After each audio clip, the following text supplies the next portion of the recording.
Hi అండి, నేను మీ ధనుష్ వంటిల్లు.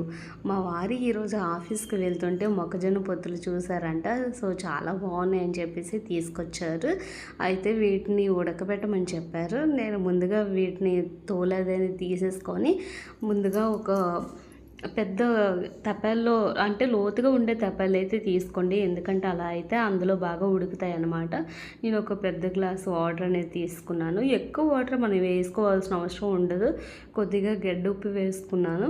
దీన్ని రేకులాగా మూత కాకుండా నేను గిన్నె పెట్టుకున్నాను. గిన్నె పెట్టుకోవడం వల్ల ఏమవుతుందంటే మధ్యలో ఉండేది ఆ గిన్నెకి ఈ తపాలకి మధ్యలో గ్యాప్ అనేది ఉంటుంది కదా, ఆ ఆవిరి ఎటుకు పోకుండా మిడిల్లో ఉండే మొక్కజొన్న పొత్తులు అనేవి చాలా బాగా కుక్ అవుతాయి అన్నమాట. సో చూస్తున్నారు కదా, మిడిల్లో ఉండే బాగా కుక్ అయ్యాయి అన్నమాట మొక్కజొన్న పొత్తులు అయితే. వీటిని మళ్ళీ ఒకసారి అటు ఇటు తిప్పుకుందాం, ఎందుకంటే పైన కింద మాత్రమే కుక్ అయితే సరిపోదు కదా. ఇప్పుడు నాకైతే ఆల్రెడీ కుక్ అయిపోయి ఒక హాఫ్ అన్ అవర్ కుక్ చేసుకోండి. నాకైతే ఇప్పుడు వచ్చేసాయి అన్నమాట. సో టేస్ట్ కోసం మా వారైతే ఒక నిమ్మకాయని తర్వాత కారం కూడా పెట్టమన్నారు.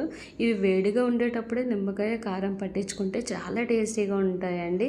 నేనైతే బాగా నిమ్మకాయ చెక్కతో అయితే రుద్దేసుకుంటున్నాను. ఇది మసాలా కారం అండి. సో మా వీడియోస్ కనుక మీకు